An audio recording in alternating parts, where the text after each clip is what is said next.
Dans le dernier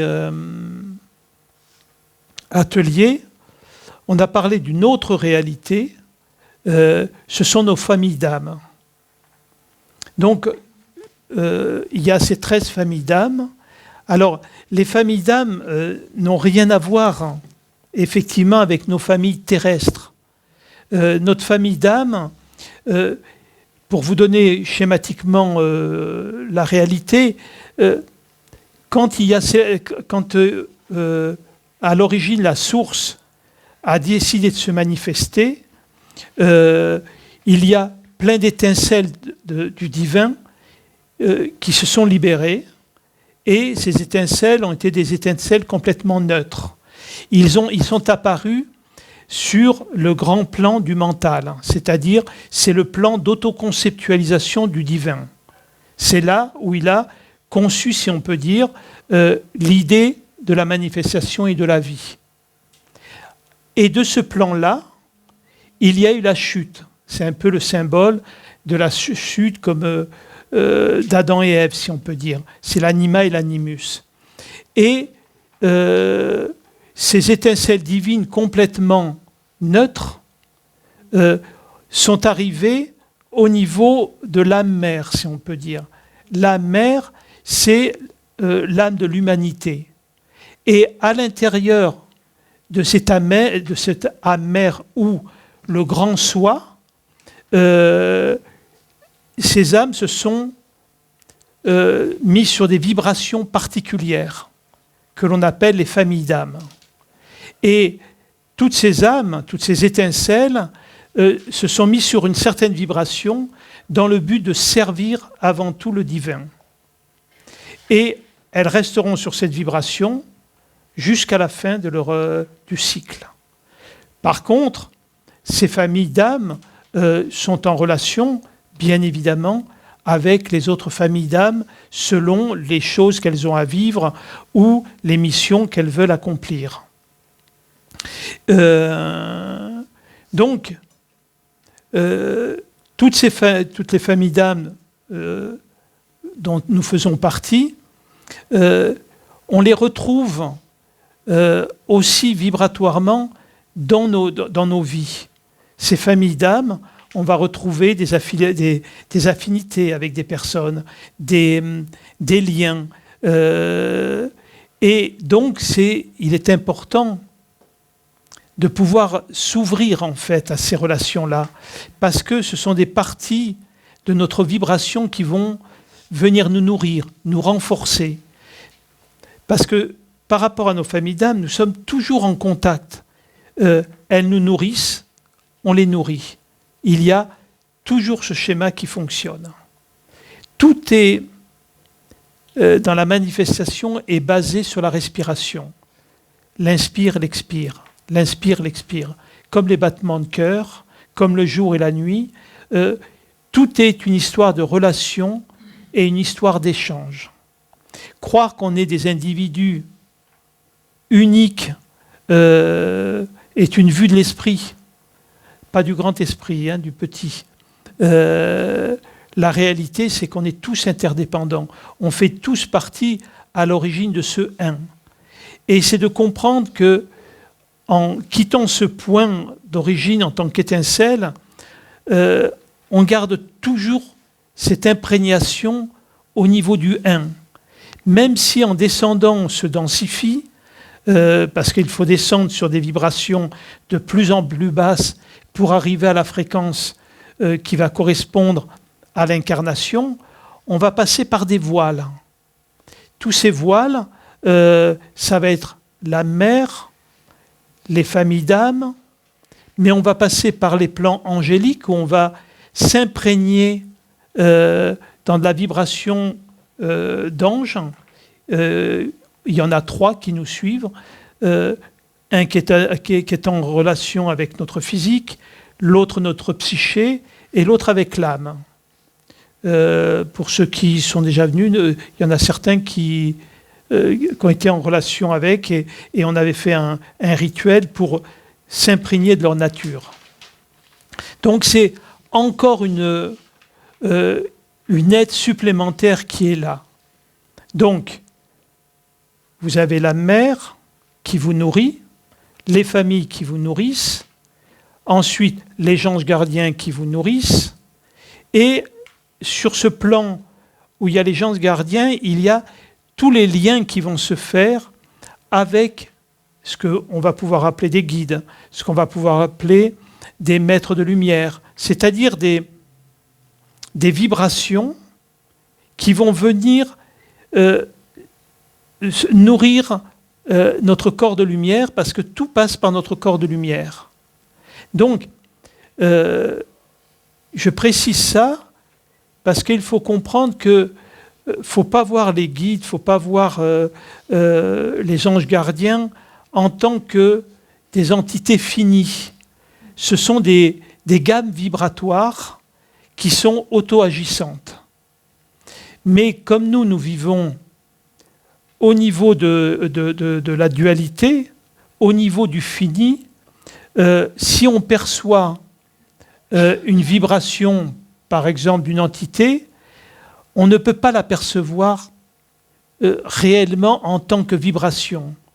Il va y avoir une autoconceptualisation qui va apparaître et on va avoir une forme. Hein? Les anges, les arcages, est-ce qu'il faut les imaginer à l'extérieur du corps ou à nous, même sur une autre vibration? Ils sont sur notre vibration. À nous-mêmes. C'est ça, tout à fait. Parce qu'on a tendance à imaginer à nous. C'est ça. En tant qu'être humain, on vit dans la séparation et on considère que tout est séparé. Mais en vérité, il n'y a pas de séparation. Si on pouvait avoir une vision juste, en fait, la vision qu'on verrait, elle se situerait de cette manière-là.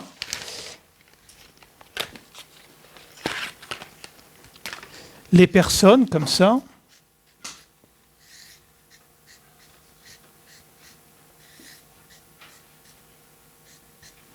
Plein de personnes, donc avec le sentiment qu'il y a des séparations, mais lorsque l'on a une vision plus fine, on va s'apercevoir ça fait comme ça.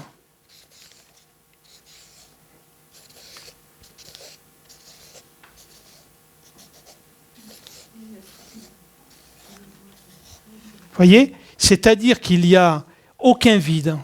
Il y a tout. Et alors, ce qu'il faut bien comprendre, là j'ai fait le dessin, j'ai fait les choses dessus, mais en fait c'est au même niveau. Donc tout est un champ vibratoire. Il n'y a aucune entité qui soit séparée de ce champ. Et les conflits qu'on peut avoir avec les personnes vont se situer sur les nœuds comme ça. C'est des nœuds vibratoires qui se créent entre les personnes. Nous, on appelle ça des conflits, des choses qui se sont passées, mais en fait, c'est juste une contraction d'énergie. De la même manière que quand on a une douleur dans le corps, la douleur est une contraction d'énergie où l'énergie ne circule plus. Et c'est exactement la même chose.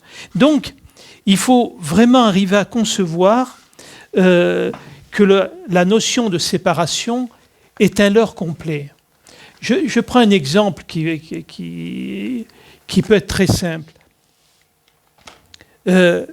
Si vous prenez un caillou, je vous montre le caillou et je vous demande, il y a combien de cailloux? Tout le monde va me répondre 1. Si je prends le même caillou et qu'avec une masse, je le casse en 1000 morceaux et je vous demande combien j'ai de cailloux, personne ne va me dire il y a un caillou. On va me dire il y a des cailloux. Pourquoi? C'est tout simplement que notre vision n'est pas focalisée sur la chose, mais elle est focalisée sur l'espace qui la sépare des autres choses. Et dans ce cas-là, on focalise cet endroit-là en disant ces deux personnes sont séparées. Mais en réalité, elles ne sont absolument pas séparées. Elles ne sont pas plus séparées que lorsque vous rêvez et que vous concevez dans votre inconscient plein de personnages, plein de situations. En réalité, il n'y a qu'une seule image et unique. Et c'est pour ça que nous pouvons dire que toute la manifestation, c'est le rêve de Dieu. Dans son autoconceptualisation, toute la manifestation est apparue de cette manière-là. Et elle disparaîtra de la même manière. Donc, comprendre cette réalité a un but essentiel de quitter cette idée qu'on est des entités séparées qui doivent se battre pour exister, battre pour avoir une place dans la vie, se battre pour survivre.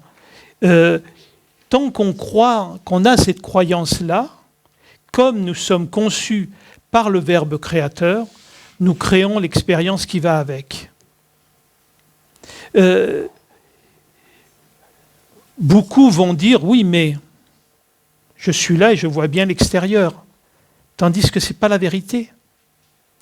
Là, quand je vous regarde, vous n'êtes pas à l'extérieur de moi, vous êtes à l'intérieur de moi. Et c'est vrai pour chacun. Et quand je dis ça, je ne fais que référence à la science. C'est-à-dire qu'aujourd'hui, on sait parfaitement que ce que l'on capte venant de l'extérieur, ce ne sont que des photons de lumière. Il n'y a strictement aucune image. Ces photons de lumière viennent dans notre rétine où il y a plein de capteurs photoélectriques qui envoient une information ici, derrière l'occiput, et c'est à cet endroit-là qu'est reconstituée l'image. Donc, quand je vous vois, en fait, je vous vois dans ma tête. Et c'est vrai pour tout le monde. Donc, jusqu'à présent, on peut se dire, ça ne perturbe pas trop l'idée qu'on a, parce que bon, avant, on voyait le truc, là, ce qui montrait les bougies, etc. Mais, dans ce que je viens de dire, ou dans ce qui était avant, il y a l'objet et le sujet qui le voit. Où ça se complique, c'est que dans ces mêmes études scientifiques, on s'est aperçu que ça fonctionne exactement de la même manière pour le rêve. C'est-à-dire que c'est capté par les photons lumineux sont captés et le rêve se passe au même endroit. Le simple problème, c'est que là, il n'y a pas de sujet, il y a un sujet, mais il n'y a pas d'objet. Donc, ils sont arrivés à la conclusion de dire qu'en fait, ce que l'on voyait dans notre état de conscience, état conscient, peut-être n'existe pas. Que c'est une création mentale. Donc, c'est pour dire que si effectivement on considère cette possibilité, qui est concevable, ça veut dire qu'on se fait toute une idée des choses, toute une interprétation des choses, par rapport au fait qu'on a été conditionné pour ça. Si j'énumère ici, et je vous demande, imaginez un vélo jaune, comme je disais ce matin. Globalement, si quelqu'un me dit, moi, en disant ça, j'ai vu un train bleu, on va lui conseiller d'aller voir des gens qui sont spécialisés pour ce genre de choses.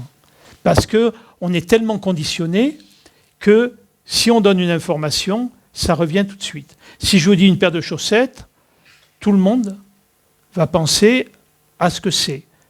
Mais est-ce que vous avez décidé un jour, vous, personnellement, que ça soit ça? Non. On est bien d'accord. Ce qui veut dire que, sans s'en rendre compte, c'est comme ça qu'on est pris dans le conditionnement. Que ce soit dans les informations, que ce soit à la télévision, tout ce qu'on veut. On va vous parler de la guerre en Syrie, par exemple. Personne ici ne va douter qu'il y a la guerre en Syrie. Mais qui c'est qui l'a vu?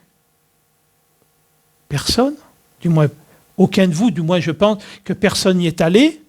Donc, on le croit pour argent comptant. Sans du tout en avoir fait l'expérience. Et toute notre vie est basée de cette manière-là. Vous savez, je racontais il y a quelques années de ça, et dans ce que j'avais reçu, on m'avait fait une proposition, un guide, et qui m'a dit « Tout ce que tu n'as pas expérimenté, oublie-le ». Alors, quand quelqu'un le dit d'une manière horizontale, on entend, bon. Et comme à chaque fois, quand j'ai eu ces genres de choses, sur le moment, bon, je trouvais ça pas forcément compliqué à le voir. Mais petit à petit, ça rentre en profondeur. Et j'en suis arrivé à un moment à dire, mais ce qui veut dire que je dois même oublier l'existence de Dieu, en fait. Comme j'en ai pas fait l'expérience. Donc c'était la finalité. Donc il y a eu beaucoup de choses entre-temps. Et ça a duré pendant 3 jours, ça m'a beaucoup travaillé. Et ça m'a même mis dans une position pas agréable, parce que tout d'un coup, je me disais, mais sur quoi je peux me reposer? Donc ça m'a quand même pas mal torturé. Et étonnamment, 3 jours après, je me suis senti, mais complètement libre. Tout d'un coup, je me suis aperçu qu'on avait le droit de croire en rien. Et que ça changeait rien du tout. Et qu'on pouvait être véritablement libre qu'à ce moment-là. Et que surtout, tout ce qu'on défend, tout ce que l'on croit, à quoi ça nous sert? On défend l'image d'un jeu personnel en se comparant aux autres. Pourquoi faire? Ça nous sert à quoi? À rien. À part à nous malmener, à nous faire souffrir, parce qu'on défend quelque chose qui n'existe pas, ou qui n'existe pas pour longtemps tout au moins. Donc, oui. Et quand on dit, par exemple, je choisis de ne pas croire en Dieu, mais je crois quand même en quelque chose. Oui, mais ça c'est de la... Alors que ouais. Dieu n'existe pas, on va dire. Ouais. Mais ça c'est une rhétorique mentale. C'est-à-dire qu'effectivement, je crois à rien, oui, mais quand même, c'est le mental qui dit ça. Ça ne se situe pas à cet endroit-là. La question n'est pas de croire, la question est d'expérimenter. Ce n'est pas la même chose du tout. Si je n'expérimente pas, je n'ai pas besoin de croire que c'est vrai ou pas, ça n'existe pas. C'est ça, c'est ne pas donner d'existence à quelque chose qu'on n'a pas vécu. Parce que regardez notre vie quotidienne, à peu près tous en chacun. Il ne se passe pas grand-chose, si on peut le dire. On mène à peu près des choses à peu près similaires, mais regardez dans la tête tous les drames et les conflits qu'on vit, toutes les choses qui n'existent pas et qu'on fait exister en permanence et qui nous mettent en conflit contre les autres, ou contre nous-mêmes, ou contre la vie. C'est que des pensées. Sachant que ces pensées, vous n'avez même pas décidé de les avoir. Parce que si vous décidiez des pensées que vous pourriez avoir, je pense que tout le monde serait d'accord avec moi, on prendrait que des pensées cool, des pensées joyeuses. Et on ne peut pas. Donc c'est de voir qu'en nous, il y a ce qu'on appelle une présence, parce que on peut faire toutes ces expériences qu'à une seule et unique condition. C'est qu'on soit vivant. Donc, c'est juste le fait d'être vivant. Donc, quand on est, n'est pas apostrophe, né, quand on, à notre naissance, on est vivant. Le problème, ça va être tout ce qu'on va rajouter à ce sentiment de vivant qui va nous amener la souffrance. Donc il faut retrouver effectivement ce sentiment d'existence avant tout ce qu'il en découle. C'est-à-dire que je ne peux exprimer qu'une chose, je suis. C'est la seule affirmation. De cette affirmation, on va commencer à dire, dans mon cas, je suis Alain, etc., etc., etc. Et c'est là que commence le problème. C'est que je crée un personnage à ce moment-là. Et c'est ce personnage-là qui va se démultiplier, qui va faire qu'il va y avoir ce personnage qui va être le bon copain, ou le mauvais fils, ou le délinquant, ou le gentil, etc., etc. Et on va créer toute cette galerie de personnages qui malheureusement ne sont pas en symbiose, mais sont en opposition. Donc, et la guerre va commencer de cette manière-là. Donc, et quand je suis à cet endroit-là, je ne suis plus dans l'endroit où effectivement toutes les guidances qui sont autour de nous, on ne les entend plus. Il y avait tout à l'heure la carte où il y a cet homme et l'ange qui est là et qui lui susurre et qui lui murmure à l'oreille. Pourquoi ? C'est tout simplement qu'on est tellement sourd qu'ils doivent se rapprocher tout le temps au plus près et on n'entend pas. Tandis que si on s'ouvre uniquement à notre nature, je suis, donc j'existe, avant toute autre chose, je suis obligé de m'ouvrir à tout ce que la vie va me donner, que ce soit les anges gardiens, que ce soit mes guides, que ce soit les archanges, que ce soit notre lignée aussi, nos défunts qui ont choisi de nous accompagner. Mais ça demande quoi ? Pour effectivement, avant de pouvoir entendre ça, c'est de sortir du brouhaha mental. Parce que notre mental parle tellement qu'on ne peut pas entendre ce qu'il y a autour. On ne peut pas. Et on se dit souvent, pourquoi j'entends pas ? Ce n'est pas la question qu'on devrait se poser. La vraie question, c'est pourquoi j'écoute pas ? Pourquoi je pense avoir les solutions en moi ? Étant donné que je suis le problème, comme je l'ai dit tout à l'heure, je ne suis pas la solution. La solution, c'est ce qui m'anime. Et ce qui m'anime est toujours dans le contact permanent avec la source. Pour bien comprendre un petit peu ce que je viens de dire,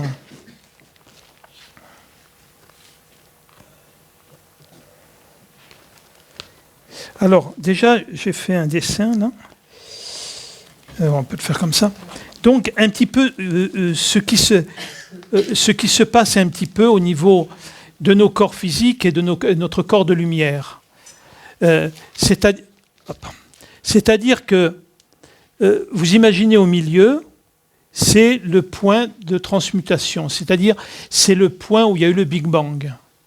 De ce point-là, il y a eu une explosion et il y a eu une expansion. Dans cette expansion, il y a eu deux plans, le plan physique de la dualité et le plan subtil. Pourquoi ? C'est simplement, il y a des vibrations tellement différentes que les deux ne peuvent pas être véritablement en contact. C'est d'ailleurs pour ça qu'on parle du 8. Hein, c'est de ça, en fait. Hein. La symbolique du 8, c'est le cycle. Et l'énergie circule effectivement. Là, vous avez un plan qu'on appelle le plan de l'anticonscience du divin, et ici le plan de la conscience du divin, et il y a un cycle qui circule comme ça. Donc, cette énergie vient prendre l'énergie au niveau de la source et vient l'emmener dans l'anticonscience du divin. Et c'est comme ça que la dualité peut fonctionner. Donc il faut imaginer toujours un mouvement comme ça, en permanence. Et d'ailleurs, c'est un mouvement qu'on utilise beaucoup au niveau des yeux, ce qui peut permettre d'épurer. Et donc aujourd'hui, il y a eu expansion du cycle. Et pourquoi effectivement nos corps de lumière commencent à nous rejoindre, c'est qu'il y a expansion, puis en plus, après, le cycle revient.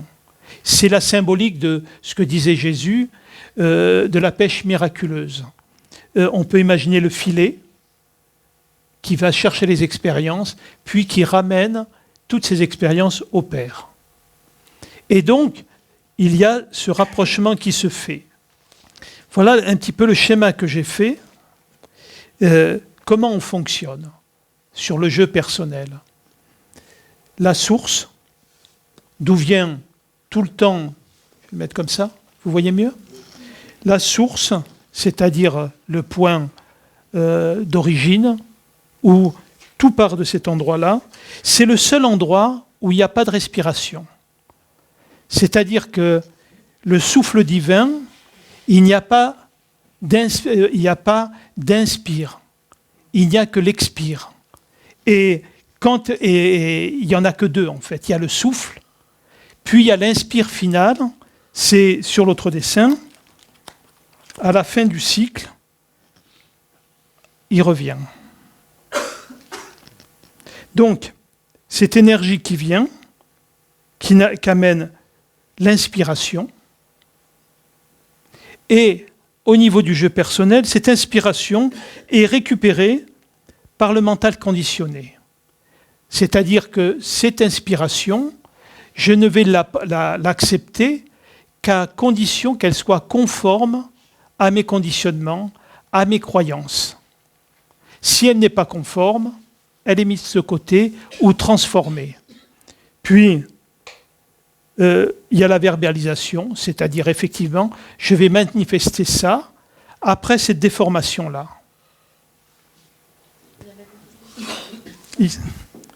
Ici, la verbalisation.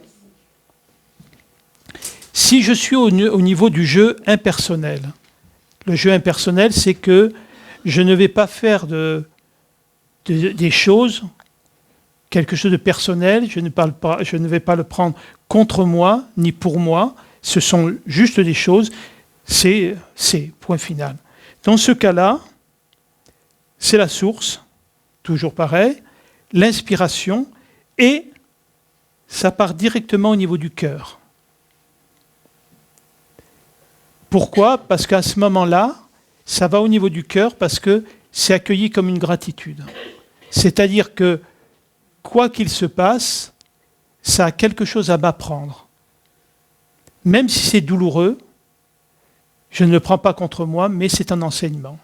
Parce qu'il y a cette confiance absolue qui va faire que je sais que quoi que je vive, ça a un sens et que ce sens-là, comme la source est amour, c'est forcément bon pour moi. Et donc, à ce moment-là, il ne va pas y avoir de filtre, je vais être dans la verbalisation spontanée. Donc c'est ce chemin que le jeu impersonnel, ou l'âme, ou le soi, nous propose. Et pour l'instant, on est enfermé dans ce schéma-là. C'est quoi le troisième? En fait, il y a la source. La source, l'inspiration. Là, c'est le mental conditionné.